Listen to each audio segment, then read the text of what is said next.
Good morning, everybody. Welcome into a crossover episode. Patriots Beat, Patriots Daily. It's Alex Barth, Taylor Kyles, Brian Hines with you. Mike Kadlick is out on the golf course.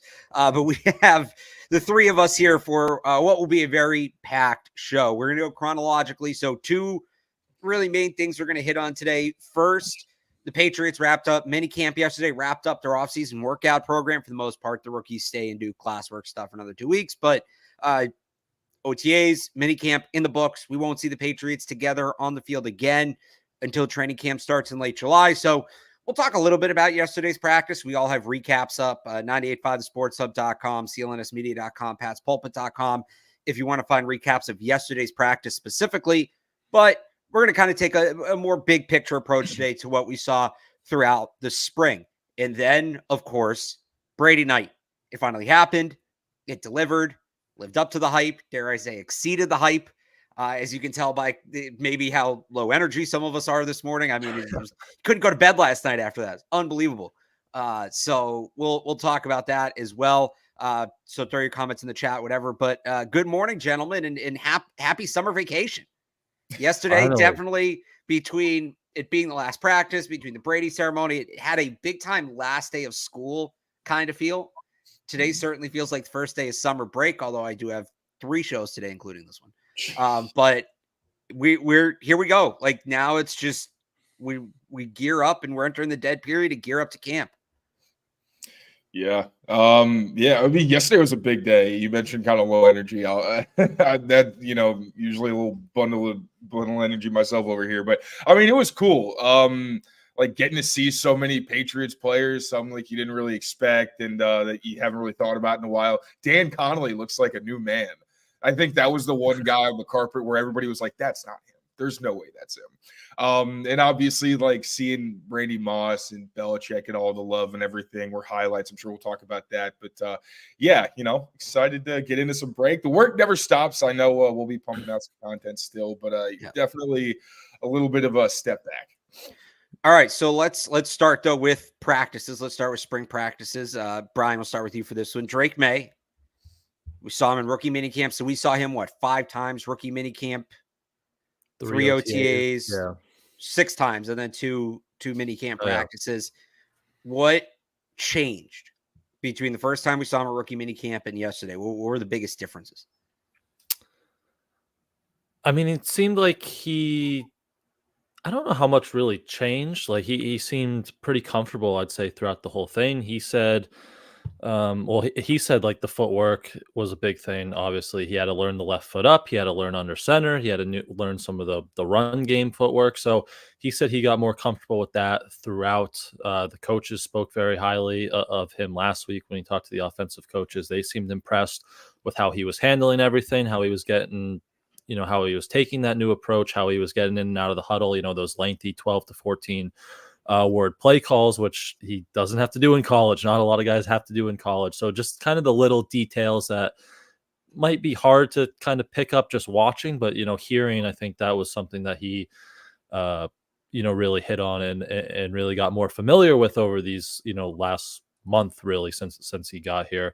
But on the field, I think, just not much change. Like he looked like Drake Maye from what we've been seeing on TV or on tape the last 2 years at UNC, which is a guy who has tons of talent. So now it's just about getting that ability out of him. And I have some confidence that they'll do that. Like I think if the spring was his first test, like he passed it with flying colors. And now it's going to be exciting to see how that, turns to training camp. And, he said he still got that red jersey on, right? He can't get hit. So let's see it when we kind of get in a live setting in the preseason and even some of those joint practices. But I thought it was a good first impression of Drake Maye throughout the spring. Taylor? Yeah, and like 6 practices really isn't a ton, and there were so many that we also didn't see because we only got like 1 OTA practice and all that.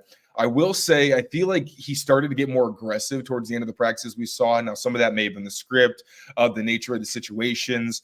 But I know the second to last practice we saw, that first mini camp, was the most aggressive he was in any of the practices where we saw the ball placement really shine, where he wants to go downfield. he can, and it doesn't really matter how well guys are covered. He can put it in spots where they can't get it, which is a really cool thing to see. And then I think in the last practice, what stood out was how he bounced back, even though he was pretty shaky for most of it. And I think it was one of the last OTA practices where he wasn't really great. We saw him throw the one where he had the 2 interceptions. Yeah. It kind of seemed like he got in his head a little bit. Now, there's no way to know for sure, but he seemed like he got a little more conservative. Maybe wasn't going through his reads quite as decisively. It may have contributed to the Antonio Gibson miscommunication where they weren't on the same page.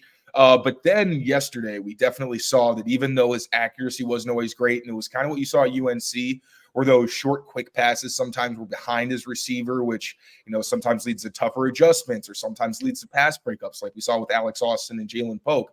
He still bounced back and had that crazy touchdown to, win the period and end minicamp practice, which is really cool. So seeing him be able to mentally overcome that and still make big plays was huge, especially for a young player. I think the biggest thing for me, and, feel free to call it simplistic, he just did a lot more. He was on the field, he was repping, and they're expediting this. I think any talk of, excuse me, I think you know how that's about. It's about to be an insane take. Any talk of, he's got to sit the whole year. Like we're not going to see him till 2025. Like, no, they're getting this guy ready to play this year. Maybe not week 1, but they're not. This is not a slow pace that they're getting him ready. And I don't misconstrue that. I don't think they're rushing him either.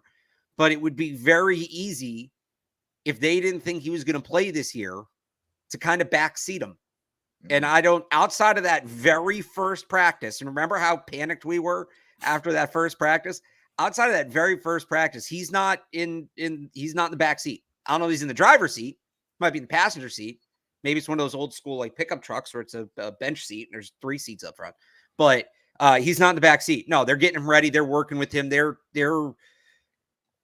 I would say co-main focus is his development, because they're still trying to get Jacoby Brissett ready to start the season. But the reality is, I think Jacoby Brissett's a veteran. He's been in this league. He's been in this system. He played for Alex Van Pelt. I think that can be, they don't need to spend as much time on Jacoby Brissett for the same result, because he's a veteran. He's experienced. He's done this. So there's a ton of focus on Drake Maye right now, as there should be. This is all good.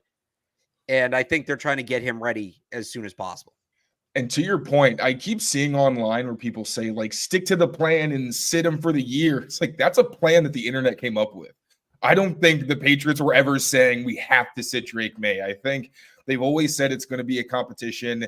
And we obviously saw Mac Jones as Drake Maye as the 3 early on in these practices with the veterans, but it was pretty obvious from those days that Bailey Zappi was never going to be QB2. Those guys were in completely different areas. So it was nice to see Drake Maye kind of take that step forward. And, you hear from Gerard Mayo, progress isn't linear. He's going to have his good days. He's going to have his bad days, but you want to have more good than bad. And he is still on a steady trajectory. And yeah, from what we saw in practice, I mean, he just accesses the middle of the field in a way that none of the other quarterbacks do. Like with Jacoby Brissett, even in his NFL tape, usually his big plays come down the sideline and on outbreaking routes, kind of. But the way that Drake can attack, like on crossing routes, posts, and things like that, I think once he really figures things out and can give you somewhat of a Jacoby level of consistency in terms of operating the offense. I know we've talked about it behind the scenes. I think the defense is just going to be like, why are we not playing this guy? Because we're having trouble handling him in practice and defending him. So I can only imagine what it's going to look like for other teams. So yeah, I just also want to make it clear that I don't think the team ever planned on sitting him for sure. It's just been how fast can he get along, get his fundamentals down, and be able to like stick to those and be consistent, even though bullets are flying around him. Just to kind of rephrase something you said there, Taylor, about, because I've heard this too, people saying, and I said this leading up to the draft. Remember, I said, whatever your plan is for the quarterback, stick to it. You can't get wishy-washy over it if, suddenly you're 0-5 and you're struggling to sell tickets. But if the plan was to sit him for the whole year, I don't think they'd be investing in him as much right now as they are in terms of practice reps. So it's not, you can now deviate from the plan of sitting him for the whole year. What I'm sitting here saying is that I don't believe that was ever the plan. The way they are acting is a guy that they always expected to play at some point this year. So I don't if you out there want to say that they should have sat him all year, like you can make that argument. But I don't think we can sit here and say that the Patriots ever considered sitting him all year. Brian, I don't know if you agree with that or not. But Yeah, I mean, I've been since they drafted him and before, like I think he could potentially start week 1, and I'm still not even ruling that out, just because. And I don't want to rush him, and I don't think, as you said, like they're going to rush him. But you just get out there, and the talent just kind of jumps out to you. And there are days where we've been out there, and it's just he's the best quarterback talent wise on the field. And if you go away from him, like again, what does it say to the defense? What does it say to the locker room if you're benching the best guy? And then if you're losing games, like that could send kind of a ruffle through there. And as you know, Taylor said, like we've seen him be able to handle some bumps in the road and bounce back. And that's such a big thing. And Gerard Mayo said that was what impressed him most so far working with him. And that's such a big thing for a rookie quarterback. If you're going to start him right away or early in his career, like there's going to be some down games. There's going to be some bad moments, especially on a team that might not be competing for a Super Bowl. So the ability that, you know, he can take the bullets, he can bounce back. We saw it a lot at UNC, even some of those late games like the Clemson, the North Carolina State game where it didn't start great, but he's still out there competing. Like he's wired like that. So I think if you do send him out there, like he can take the bullets early and still bounce back and still be fine from a mental standpoint, which is big if you are sending him out there. And can we address one of the comments before we get to our ad read? No O-line, no Maye. If the O-line's okay, then I don't think the O-line matters. It's whether or not Drake, again, I kind of mentioned the fundamentals. I think it's, and this is why I don't think this decision is going to be made or even be close until we get to training camp and pads come on. The joint practices preseason where you can see an actual live pass rush and how it affects him. One, I think actually Drake Maye can elevate an average O-line more than Jacoby Brissett. Jacoby Brissett's like 230, between 230, 240 pounds. There's only so much he can really do to elude the pass rush. I think Drake Maye, one, has the feel like you saw it at UNC. I hope he'll never play behind an offensive line as bad as he was playing behind at UNC. And he was able to make them look good by sensing pressure, drifting away, sometimes a little too much, which is one of the things you want to get him under control. His ability to maneuver the pocket, make plays with his legs. Like, I think the offensive line should at least be solid. Like, I think especially if you have Nwenu, City So, and David Andrews on the interior, that's really good. Then Chooks and Caden Wallace, if they're just average, I think he can handle those. So I keep seeing, don't put Maye out there if the line is bad. If it were putrid like last year where you have tackles who can lose in under 2 seconds, that's a different story where it's literally like his livelihood, where it's like a Bryce Young situation. You can't protect him, sure. But one, I think this scheme is going to protect him in the way that plays are called, in the way you have extra protection, max protection on play action. But I don't think that the offensive line is going to dictate whether or not Drake Maye plays. So let me ask you this. What if it is as bad as last year? If it's as bad as last year, then a lot of things went wrong. And to be fair, like last year, all the tackles got hurt, and I guess that's part of the consideration. But the bottom line is, I think as long as you know you can put Drake Maye out there, and even if the pressure's bad, he's not going to be sailing throws. And I don't really think he made a lot of terrible decisions. Again, I always point to his turnover-worthy play rate. It was less than 2%, like around the same area as Jaden Daniels, who gets all this credit for being a smart decision maker. If it's truly like horrendous, maybe that's a consideration, but I just don't see it being that bad. Like, you have actual people who started in their careers, unlike last year, we got Vidarian Lowe and Calvin Anderson who've been career backups. Well, you might have a rookie right guard. Your left tackle hasn't played left tackle in the NFL. So you don't necessarily have guys that currently left tackle. Right. He's never played left tackle. Oh, left tackle. Yeah, I guess. But still. Yeah. And if they move Mike Onwenu inside, you have a rookie right. I guess here's my point. Like, I think I'm with you in that you can't wait for it to be perfect because it's not going to be perfect. It's not. And it's an unrealistic thing. But it can't be so bad that he doesn't have time to develop anything and just starts, bad habits and all that. So I think what's going to happen is they're going to take the first 4 or 5 weeks of the regular season, like they did last year, to figure out what their best 5 is. And I don't think you can have that many pieces in front of a rookie quarterback. To me, that's the timeline for Drake Maye. When do they settle on their best 5? Mm-hmm. And it could be week 1. Maybe they get it done in the preseason. I think realistically, it's probably a couple weeks into the season, because I don't want to have, we get to week 5 and we're all tweeting out that, this will be Drake Maye's 5th start. It's the 5th different offensive line combination he's played behind. Like, that's not good either, because not only is he not being protected in that sense, that's also a whole other layer of preparation he has to go through that you kind of just want to take some stuff off his plate as a rookie. Later on in his career, it's going to be something he has to deal with, but you don't want him to have to deal with it right now. So that's my timeline. It's not necessarily to wait till the offensive line's perfect, because I think the offensive line is going to be an issue all year. But can you at least settle on your best 5? What happened? What? My face? I just don't think Taylor liked that take. Oh, okay. I just think the offensive line stuff's a little. I understand the trepidation about the tackles. One, like what you're talking about, like while they try to find the right combination, that also goes down to play calling.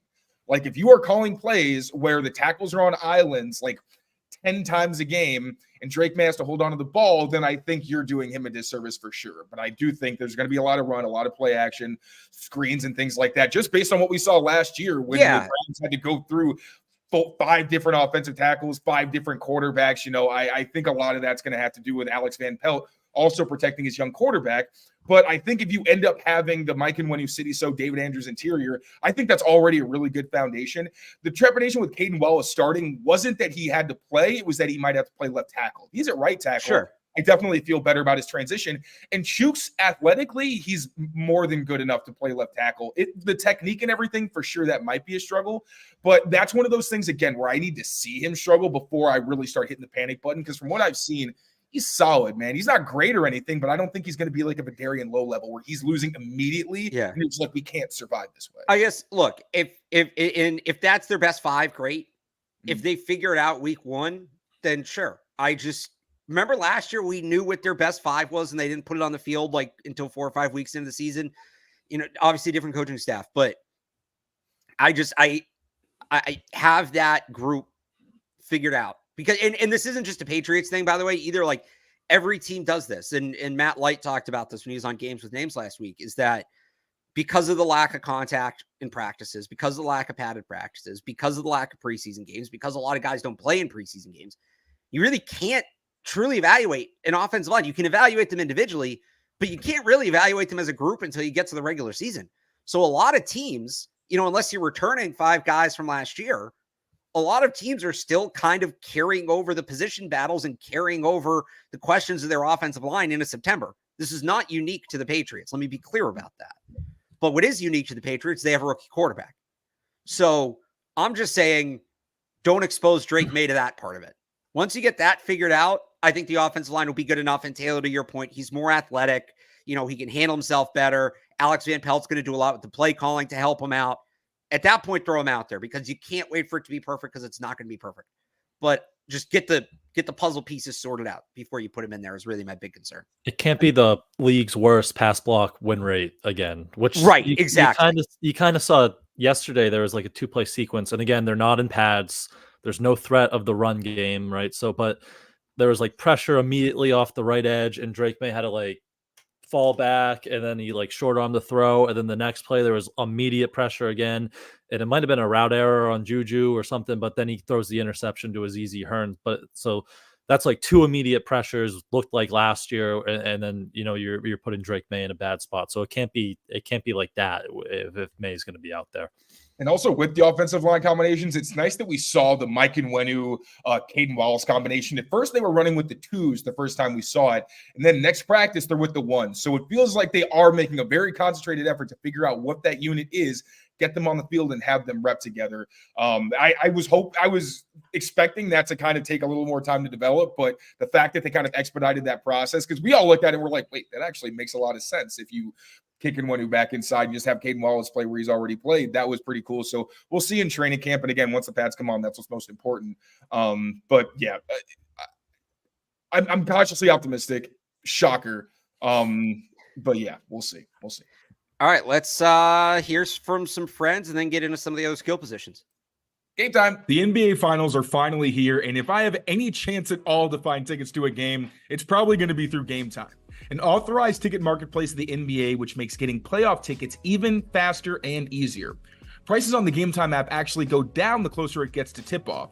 And with killer last-minute deals, all-in prices, views from your seat, and their lowest price guarantee, Game Time takes the guesswork out of buying NBA tickets. Getting through the Game Time app is super easy, and I really like their user interface. All you have to do is go to the game or event that you want to attend, go through the venue to see where you want to sit relative to the action. Then you can actually get a panoramic view of your seat so you'll know exactly what to expect once you get your ticket. Game Time's also great for those weekends where you're not really sure what you want to do with your night, because you can just scroll through, look at flash deals, zone deals, or last-minute tickets, and find a plan to spend the rest of your day or evening. You can save even more with exclusive in-app deals on select seats ahead of the game or event. And your purchase is covered with the most flexible customer service policy in the ticket industry. Take the guesswork out of buying NBA tickets with Game Time. Download the Game Time app, create an account, and use the code CLNS for $20 off your first purchase. Terms apply. Again, create an account and redeem code CLNS for $20 off. Download Game Time today. Last minute tickets, lowest price, guaranteed. There's just one more thing in the chat really quickly, because this is something that makes sense. Is that when you're turning into the most expensive guard, if he kicks inside, he's still not being paid like the highest guard. Guards got paid like a ridiculous amount of money this offseason. So I just kind of want to put that out there. I don't think his contract looks bad if you end up moving him inside. I think he is the caliber of player that deserves. If anything, he's kind of cheap, especially for someone who has tackle flexibility. So right guards, Chris Lindstrom is at 20.5 AAV. Robert Hunt's at 20. Zach Martin's at 18. What's on Wenu? Like 16, I think. Something like that. Yeah. AAV. So, 19. Okay. So he'd be the third highest paid guard behind Robert Hunt and Chris Lindstrom. Third highest paid right guard, actually. If you go to left guard, Landon Dickerson and Quentin Nelson are both over 20. So he's like a top 5 paid guard. I would also say, like, look, is it ideal that you paid him to be a tackle? You have to move him into guard for your best 5? No, but also I would so much rather them say, we need him at right guard for a best 5, so that's where he's going to play, versus, well, we can't block anything unless we move Michael Onwenu back inside, but we paid him as a tackle, so shucks, I guess we're screwed. Like, he's here now. Play him where you need him. He's here now. Just, you got to use him to the best, what's best for the team.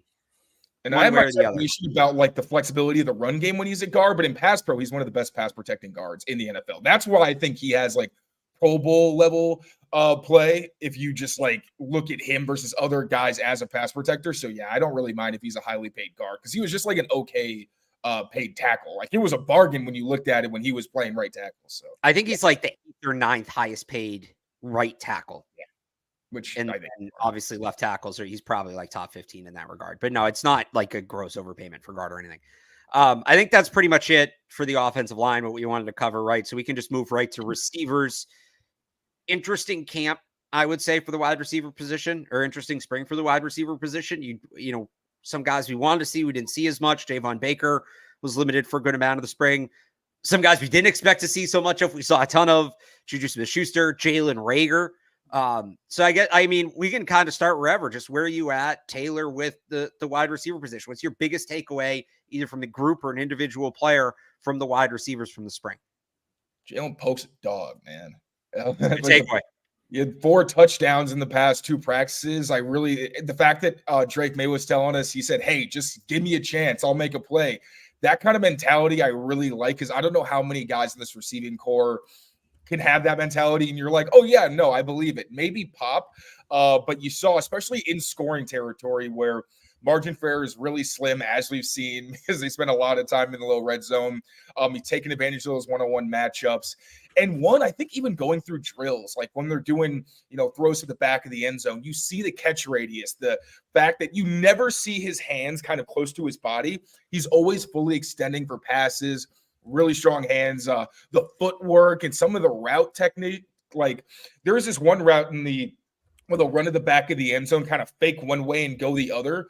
And there was one where his head went the opposite way that he was breaking, but it was so fast that you could completely see a defensive back biting on that and then just him getting wide open. It was on air, but it's just the little things you see when they are going through the individual drills that I think are really promising. And then obviously it's translating into the plays because you need some of these young guys to step up. And I'll let somebody else get into Booty. And Javon Baker did do it, but then we didn't really see him again.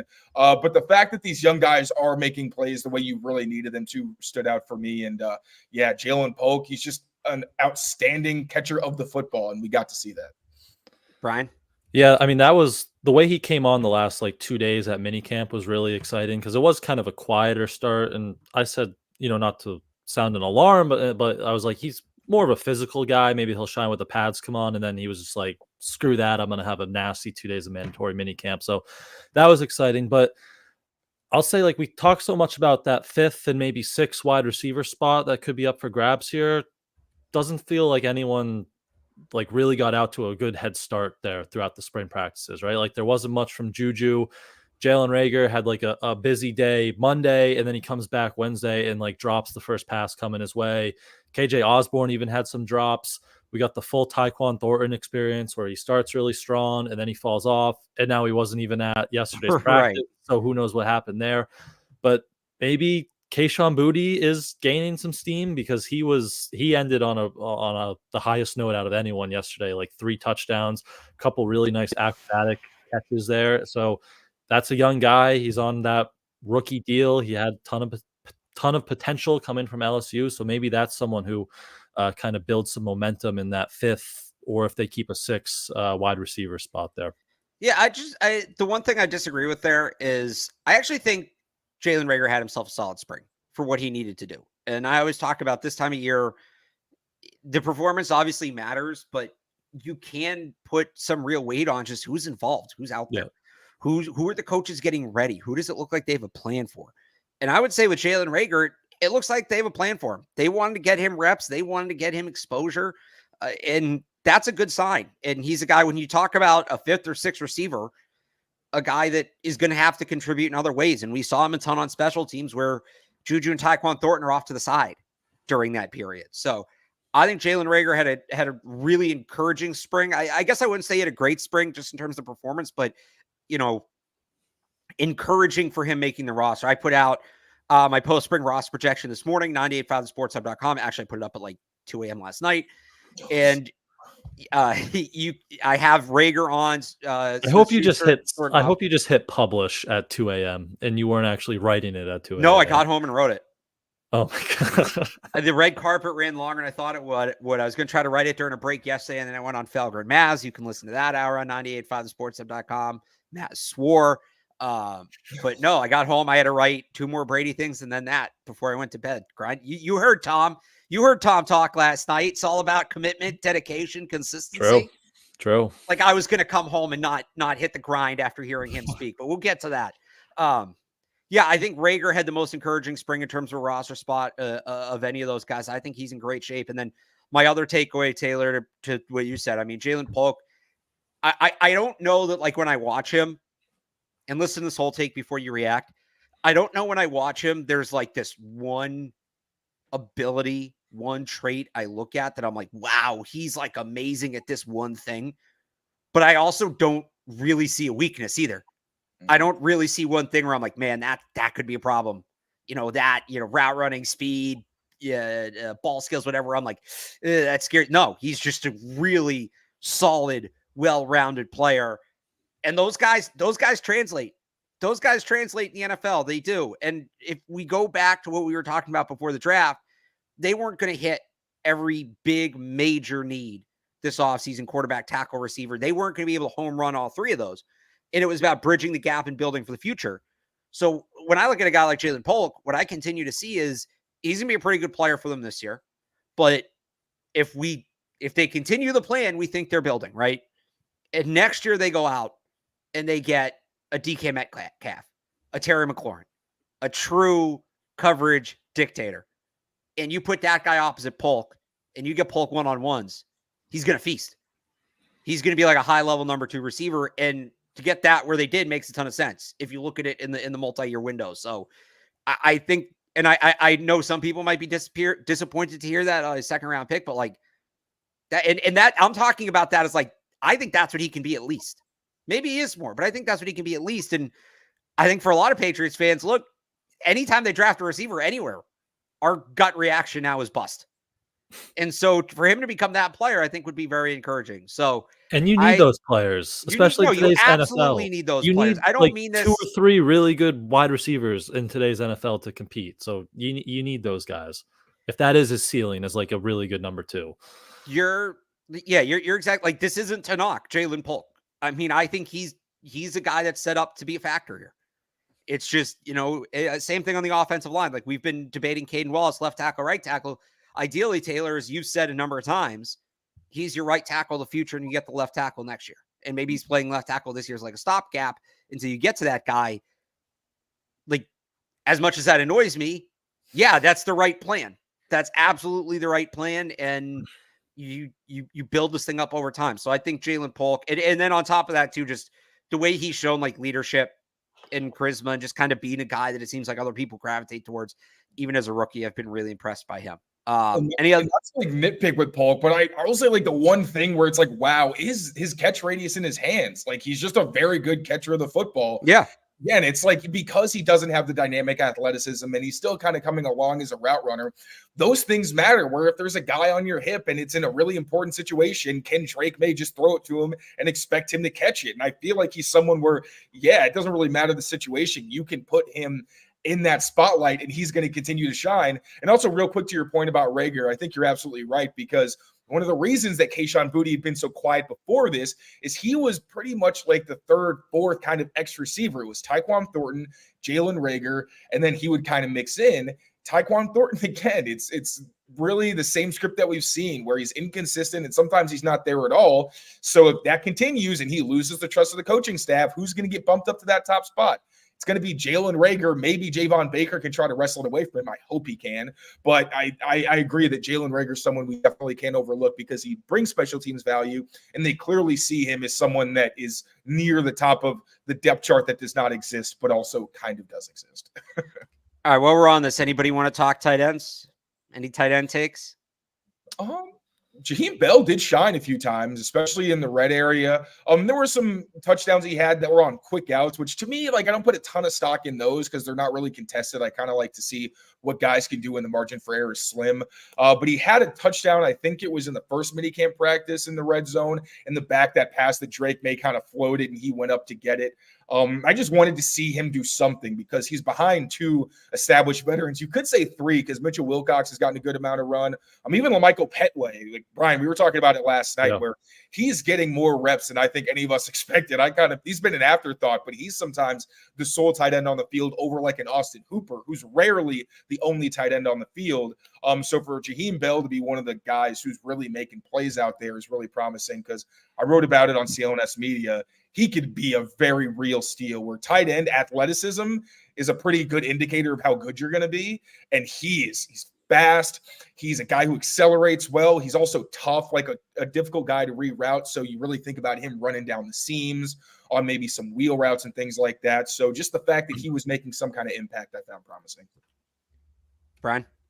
Yeah, I mean, you hit most of it. Like, Jaheim Bell will be exciting to watch. I was going to say, like, Petway, Mitchell Wilcox, they've been using those guys a lot. Even they had like 4 tight ends on the field at one point yesterday even. So that'll be interesting if they keep 4, like if one of these guys can carve out a role, or maybe even bump Austin Hooper. Like, I'd imagine Austin Hooper is here, but maybe one of those guys has a really good summer there, and you get kind of a wild card dark horse in that tight end room.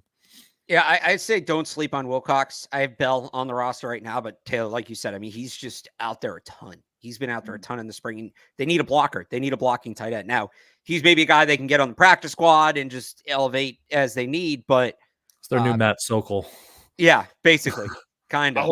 I'll say this. I don't think that padded practices will be kind to Mitchell Wilcox. Just looking at his NFL tape, dude, watching him play, I was like, I don't know. Usually you can tell how I feel about a player based on like what I don't say. If I only talk about their role and don't really talk about their play, it's usually a pretty good indicator that I'm not too, moved. I think his effort's great, but he's just not a very physically dominant player. He's barely done anything as a receiver. So they are using him. I think a lot of that has to do with the fact that he's a veteran who's been around for a long time and can just adjust quickly. But I don't think that we're going to be too high on him once things get a little more physical. Hope I'm wrong, but just based on what I've seen from his NFL tape. All right, makes sense. Want to hear from one more group of friends, and then we'll do the defense and get into Brady? Yes, sir. Prize Picks. Prize Picks is America's #1 fantasy sports app with over 5 million active members. Get in on the daily action with your friends and become part of the Prize Picks community today. The finals mean more on Prize Picks, and so do the star players. You get boosted payouts on select basketball stars that you won't find anywhere else. When the finals are over, the hoops action doesn't stop on Prize Picks. Women's basketball was just getting started, with young stars like Caitlin Clark and Angel Reese looking to make names for themselves alongside greats like Breonna Taylor and Asia Wilson. You could win up to 100 times your cash watching them ball out. This week on Prize Picks, I'm looking at the basketball board, and I'm taking Jaylen Brown's overs on points and rebounds because dude has been absolutely killing it. I'm also going to take Caitlin Clark for more than 3.5 3-pointers made and Breonna Stewart for more than 25 points. Download the app today and use code CLNS for a first deposit match up to $100. That's code CLNS for a first deposit match up to $100. Pick more, pick less. It's that easy.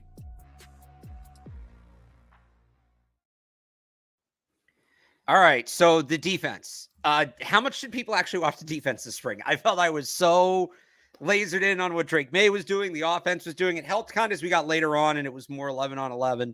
But look, they didn't add that many players defensively. They didn't lose that many players defensively. It's very similar to it's a very similar group than last year, and they look ready to go. They look turned up and ready to go. I mean, there's still some questions. I think cornerback was probably the biggest discussion this spring, and especially on the boundary, what's it going to look like beyond Christian Gonzalez? Is Jonathan Jones moving out there? If not, we've talked about Alex Austin as a guy who stood out. Isaiah Bolden got a ton of run in minicamp. We've even seen like Azizi Hearn start to make plays. So that I think is going to be a very competitive battle, but tough to get very much into the defense other than they're still good. Like, I don't know how much new we saw from the defense this spring. They looked like a unit that has been together for a while and had continuity, personnel, and the coaching staff, right? Right. You hear them talk about like they can start ahead of the page almost, which is good. But yeah, I'd always laugh because during the periods that we can like record at practice, everyone would be huddled over by the quarterbacks and the receivers because they'd be right in front of us. So then like the defensive field is empty. So we got to see a little bit more. As you said, they got into a little more 11 on 11s the last kind of 2 days of mandatory minicamp, and they look good. So I think they're probably where you want them to be at June 10th, June 12th here in the spring. Yeah, I think what stood out to me most was really how people were deployed, especially in the secondary. Like Jalen Hawkins was not someone I thought was going to have a significant role on defense. I was honestly hoping Marte Mapu would take that step forward and really solidify that third safety role where he's more comfortable maybe on the back end so you can use Peppers and Duggar near the line of scrimmage more. We've really seen Mapu mostly as a dime linebacker. And I did say once Mac Wilson signed with the Cardinals that that's Marte Mapu's job. That's what he should be. I was hoping he could be deep on early downs, but really in those like big nickel packages where they have Duggar or Peppers in the slot, it's been Jalen Hawkins really as the free safety. So I may need to go a little bit deeper into his tape to see how he's been in that role, but that stood out to me. The cornerback role opposite Christian Gonzalez, it's still up for grabs. It looks like Alex Austin and Marco Wilson are really fighting for it. Alex Austin, I will say, like, I don't want it to be all sunshine and rainbows because he has given up some catches, but it's not anything where you're worried about him. It's always been competitive. The things he gives up are mostly underneath, which also happened last year. I feel like as he gets more used to the NFL and gets more confidence, maybe those will be contested a little bit more. But it's been him, Marco Wilson. I feel like they just don't really throw to him that often, so there weren't a ton of moments for him that necessarily stood out, but I like that competition going on. Bolden has been the slot cornerback. Azizi Hearn did get some run in there, but I mean, based on last season, unless he makes a huge jump, I don't really see him playing a big role on the defense. But Bolden is a guy where Mayo said he thinks he's really a boundary corner, but in college he played literally all over the secondary. So seeing that they're confident enough in him to give him, we know how difficult that slot role is. For all the crap people want to give Miles Bryant, he did a lot for the Patriots secondary, kicking back to safety at times, being a reliable run defender, a coverage guy who's in zone techniques and man techniques. And Bolden's bigger. Like, you don't want him against the shifty guys necessarily. But again, Miles Bryant wasn't very shifty either. Sometimes you just want a physical presence who's reliable against the run. We don't really know how Bolden is in that regard, but I really did like seeing him get a lot of runs. So, yeah, Christian Gonzalez, we know he's going to be involved. John Jones and Marcus Jones, that's going to be interesting to see how this whole lineup shakes up once they get back, because Mayo did say their depth at slot hasn't been great, which is why Bolden's been there. So, well, let's address this, Taylor, because it's perfect. How did Jonathan Jones get demoted? Moving him back to the slot isn't a demotion. He's a slot corner. The whole reason he was playing the boundaries because they had nobody. Like, that was by desperation. I wouldn't say he's being demoted, being moved back inside. But yeah, I think you laid it all out very well. Marcus Jones will be a factor there too. Shaun Wade even could. I mean, everybody. You take any corner on the roster and pick it. And they had a day where they looked like a rosterable kind of player baseline. So I think that's going to be even like Mikey Victor had some good days. I like Mikey Victor. I do. 6'2", long arms, great athlete. They're working him at gunner, which is encouraging. He may have to be one of these guys that starts on the practice squad, makes his way to the roster. But physically, he's a Patriots cornerback. Mm-hmm. Physically, he has all the tools of a Patriots boundary cornerback. So another guy that, you keep an eye on. One more on the defense too. Not in the secondary. If we're good, everybody's good with their secondary takes. Keon White looks ready to take a leap. Keon White, Gerard Mayo spoke highly of him. And he was, again, no pads, but he was a force in practice. He was a problem. They were using him all different ways, standing up, hand down, all that. He could be ready to make a jump. Yeah, and when we look at how he's deployed, I know there's been some questions of, like, what is he exactly?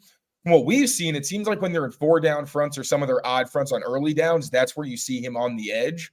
But in their pass rush groupings, it's been like Dietrich Wise outside and Keon White kind of in that, like, nose tackle, sometimes 3 technique roles. So it seems like they see him, and that's how he was used in college, I'm pretty sure. On early downs, he was an outside guy defending the run.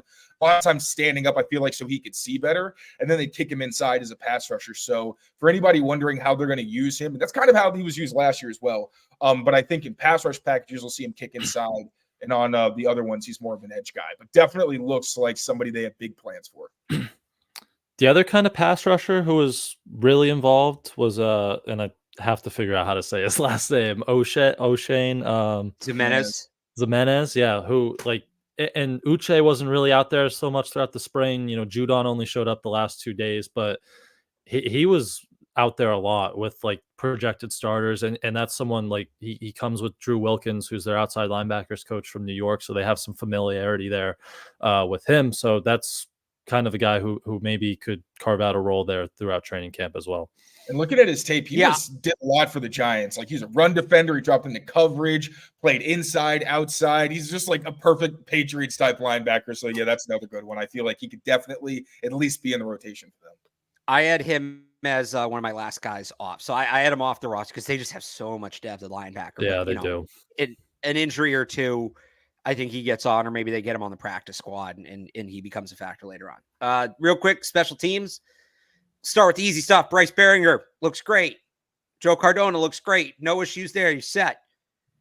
They're going to need to add another kicker. And I don't mean replace Chad Ryland with Joey Sly. I mean, I think they need Jake Bates. Another kick. Yeah, they need to go get one of these UFL kickers because, Ryland was inconsistent. I think he was 15 of 19, 14 of 19 for the spring, but 2 of those kicks went directly over an upright. 2 more were just inside the uprights. He got iced by Gerard Mayo yesterday, and Joey Sly wasn't much better. And the fact he got limited opportunities tells me the team wasn't serious about him as a competitor. I think it's either going to be they're going to go and get a UFL guy. I guess they could do either of these, or they're going to do what they're going to be on the other side of the Nick Folk thing this year, where some team is going to have 2 really good kickers in camp or a really good kicker and a rookie and choose the rookie. and they're going to try to get a kicker that's on other roster. So if you want to check out my roster projection on 885sportshub.com, I have kicker TBD, as in not currently on the roster. And we've talked about it. Like, I don't think we've ever seen him do the end of practice field goal attempts. I think he's ever made all of them. And a lot of the times, not this year. He might have last year, not this year. Maybe. And then there's also, like, in between those, there's at least one or two where we're like, did that make it in? Like, it's never just boom down the middle, boom down the middle. And Nick, no one's perfect, but it just isn't really reassuring that he's consistently inconsistent, or at least, like, it's hard to have a lot of confidence.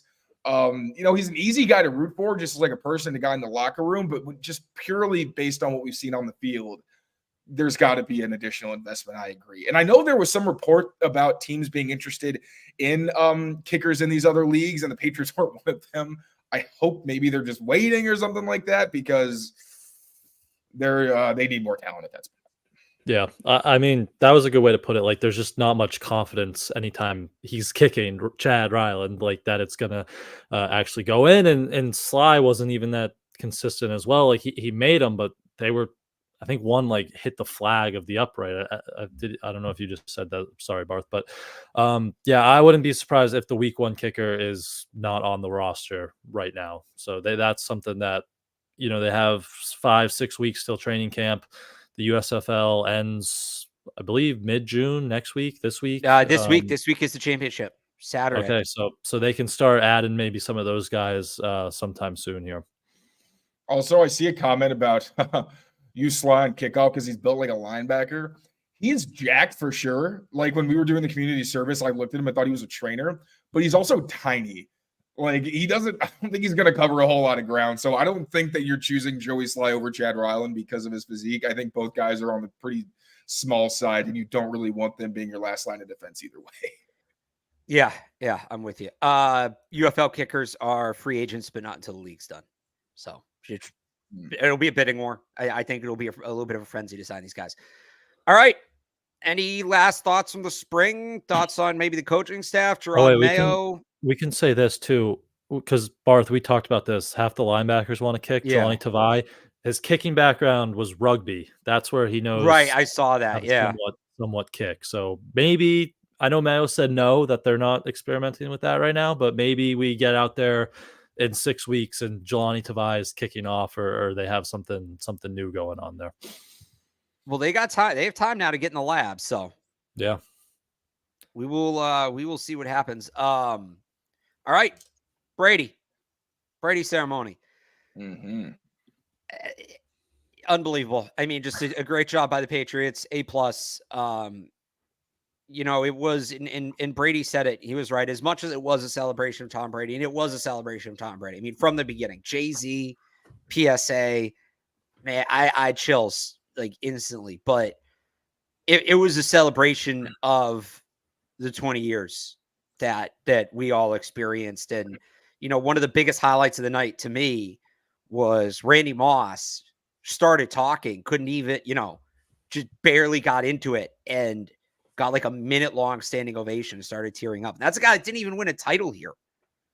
And I think a real chance for, the players and the fans, and in some cases the coaches and the fans. Bill got like a 5-minute ovation.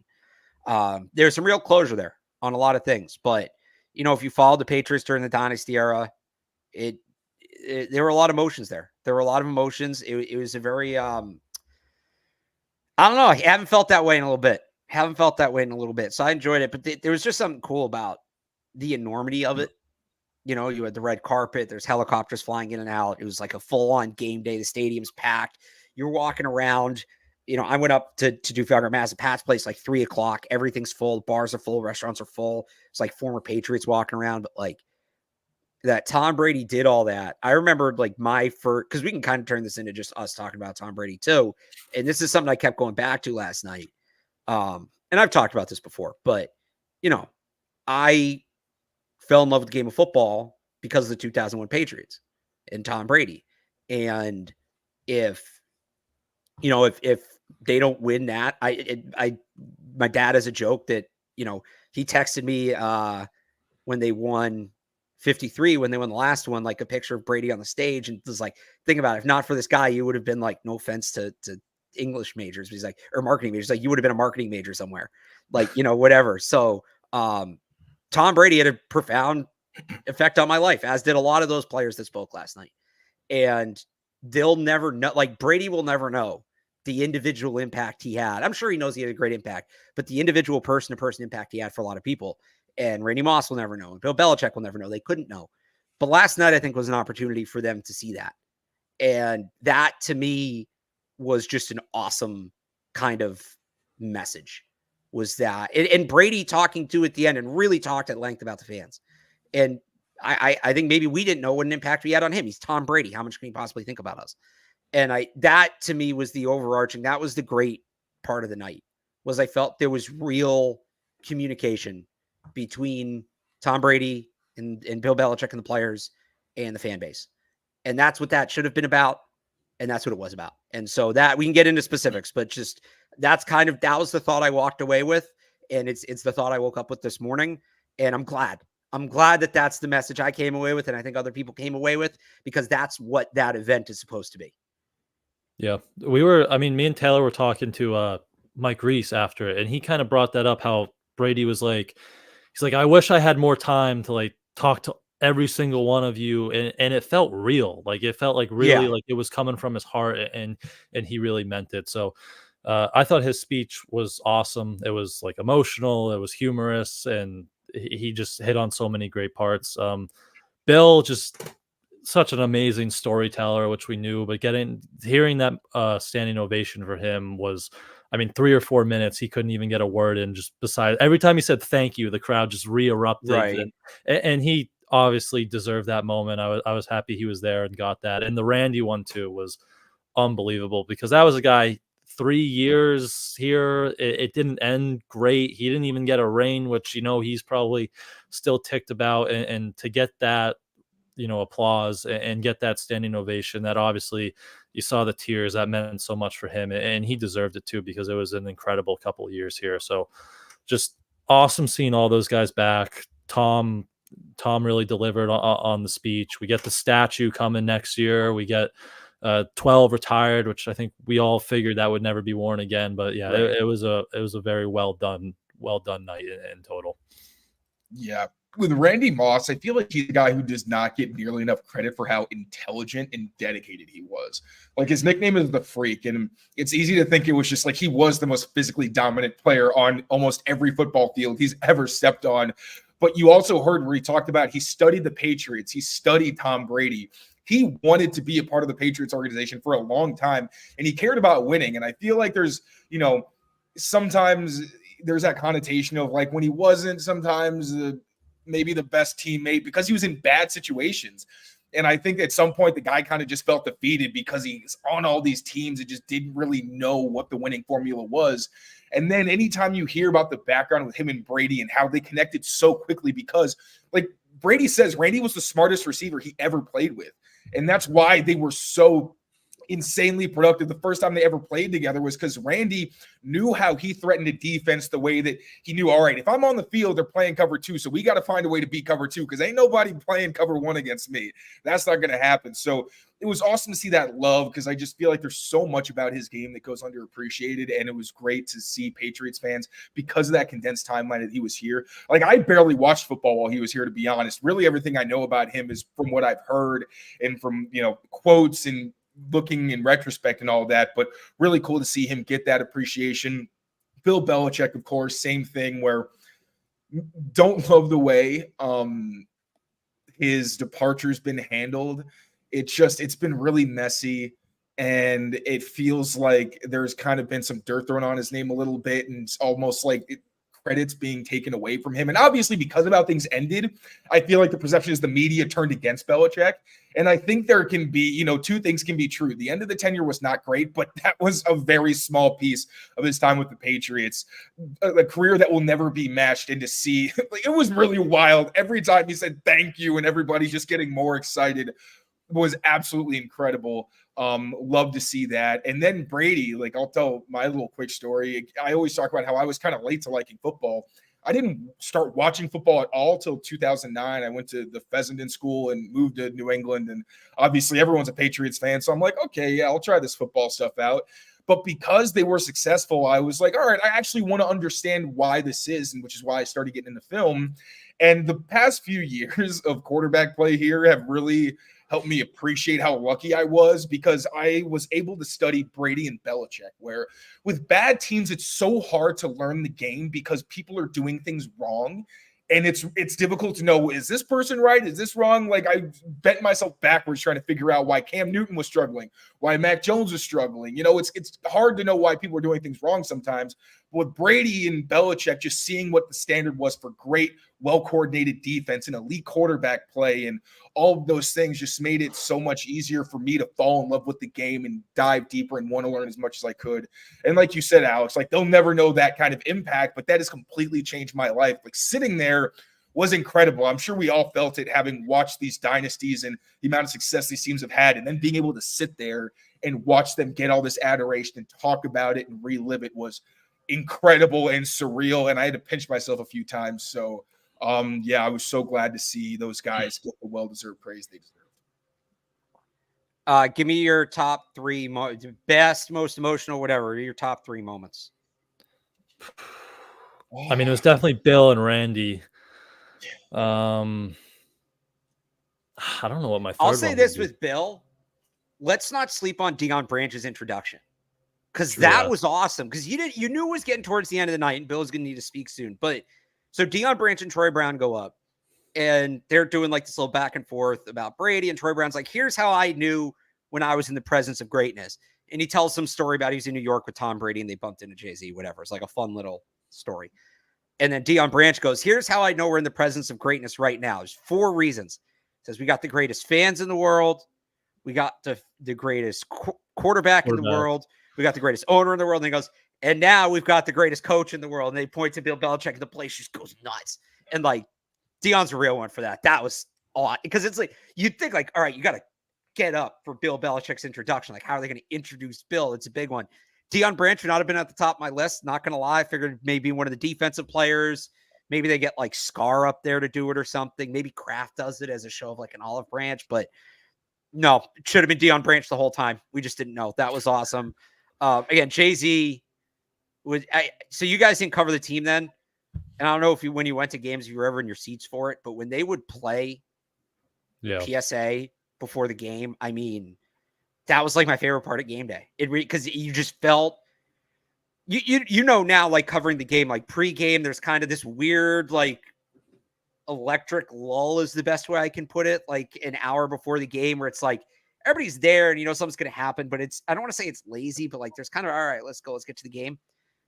Second here, dun, dun, dun. The second, there would the energy in the building completely shifted. Everybody, not just Brady, the other players on the field, the coaches, you could feel it from the fans. Brady talked about this last night, that he was like, the whole Patriot ways, everybody did what they needed to do to help the team win, whether it was players, coach, or staffers, even fans, showing up in the cold, showing up in the rain, right? Things like that. It was like everybody knew, all right, we got a job to do. There's another team here, whether you're a player, whether you're a coach, whether you're a fan. That was the wake-up call. Like, we got to make this other team's life hell. That's the signal. That's the horn, right? They blow at the beginning of battle that it's time to go. It's time to go.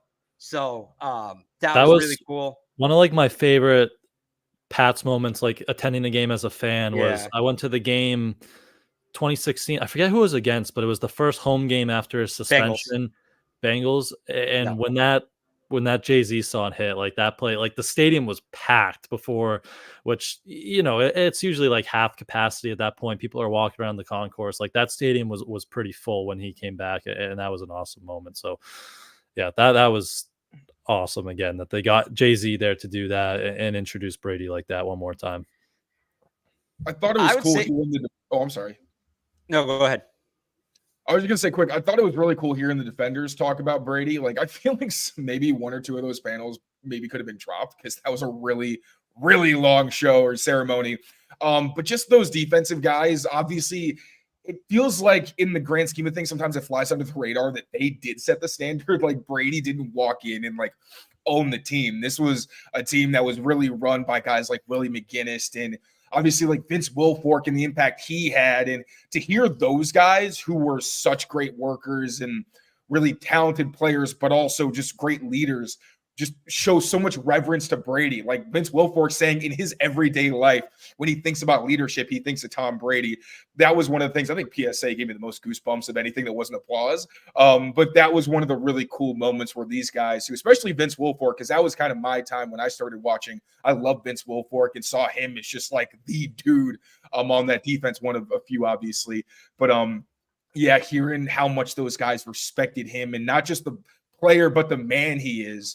Because I know, like, growing up and professionally, sometimes I do think about like what kind of thing would Brady do, because he is an icon in that way and the way he carries himself and how professional, but also how kind he is. And people talking about how he's a way better person than he is a football player. That's always nice to see the behind the curtain stuff where, yeah, he's a great player, but it's cool to know that someone who's an icon that way is an icon really off the field in the way they treat people on an everyday basis.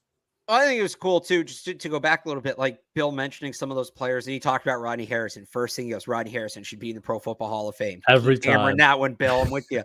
Junior Seau getting a nice applause because I mean, obviously tremendous player in NFL history, and he was with the Patriots for a couple of years, but he didn't win one here, and he's not, talked about as often, but obviously means a lot to the game, meant a lot to a lot of people. I thought it was nice to hear him get that pop. One more thing that stood out to me: if you're younger and you want to play football, or you're just somebody who, needs a kick in the ass, is looking for motivation, is just looking for a pick-me-up, the end of Brady's speech where he talks about, I'd recommend everybody play football because it's hard. I mean, shivers down my spine. Like, I felt like he was talking to me. That it was just great. I want to pull up the exact quote so I get it right, but like, this was...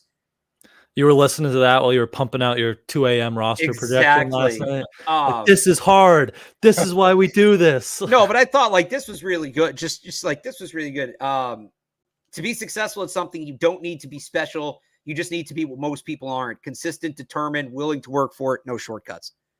Like, that to me sums up what the Patriots were in their heyday. And I just think it's really good freaking advice. And then he closed with what he closed. So he said that, and he goes, "I'm Tom Brady. I'm a Patriot." And it was like, not a dry eye. And then beautiful day. What a way to go out. But I just thought that last piece is funny. I was in the concourse and I had somebody come up to me, and he was, "Oh, I'm trying to get started, watches the show. Thanks for watching. Like, I'm trying to get started with, podcasting and covering the Patriots. And what do I need to do?" And I was like, listen to what that guy just said. He's not going to say anything that I did. It means a hell of a lot more coming from him. So I thought the end of the speech was, the whole speech was great, but the end of the speech was just fantastic, because that was Tom Brady, that was Tom Brady, no concentrate. That was, I really think, him digging deep into what allowed him to be him. I really hope Drake Maye was laser focused that entire. Yes. Like, you hear this, right? Like, this is what it takes. I did want to see that. I did want to say that. I hope they had Drake Maye, and frankly, everybody on the team, just like clockwork oranged into watching that ceremony and watching Brady be like, this is what's on the other side. If you put in the work, this is what's on the other side. If you guys do what we need you to do. But yeah, Drake Maye especially, just like burn that into his brain. I'll say they had all the rookies and like the current players. They were up in like the front left, or they would have been to the right of the stage. And I was watching them kind of throughout. The crowd kind of fizzled out, the players and like the current coaches. It kind of fizzled out at the end. Again, it was like a 3-hour ceremony. It was kind of long, but I think at the end there were 4 or 5 rookies left, and Drake Maye was one of them. So he stayed throughout the whole thing, which I thought was just kind of a cool scene to see that. They're also, all the rookies were wearing their jerseys. I don't know if that was a prank or if that was like, so all the former Patriots know who they are. Yeah, or if they had some event or whatever it was. But I thought that was just kind of funny that they were all wearing their jerseys and sticking out like that. But yeah, Drake Maye was one of the guys who did stay throughout the whole thing to hear Brady's speech there. Good. That's encouraging. Yeah. All right. There you have it. Summer break's here. We're going to have some interesting shows for you the next few weeks. Training camp will be here before you know it. But what do we have in between then? Do we have anything in between then? College Football 25 comes out Yeah. So we're all going to need I'm excited to try to spin the dial on defense against Taylor, see if I can trick him. What system do you have? Xbox. God They have crossplay. Oh, I gotta buy a new system. You got it. We should do we'll get Mike in on it, like Patriots beat Patriots Daily Dynasty, something like that. What system should I buy? I've always been a PlayStation guy. PlayStation. I've always been an Xbox guy. But I was gonna just buy the new PS5, and then I saw there's a new one coming out in a month. So I don't know. I need someone who's in the chat who knows about PlayStations to DM me or tell me or just tweet at me which PlayStation I should buy. This is where we're at. Happy summer break. But no, we'll be back. Me and Brian will still be doing shows twice a week on for Patriots Beat. Mike Taylor's still going to be doing Patriots Daily. You got a show tomorrow? Still trying to figure out whether we're going to drop it or record it, but there's Pat's daily content coming real soon. And in the meantime, we'll coverage anything happens. Ramondre Stevenson said he's close to a contract extension. Maybe we get that. Stephon Gilmore. There's still a couple free agents out there that might be worth signing. But they have not been in contact, so nothing's going on yet. Maybe he just doesn't want to let anything slip. All of coverage, 985sportshub.com. Taylor, obviously CLNS Media, Brian, Pat's Pulpit. Thanks for tuning in, everybody. We'll talk to you next time.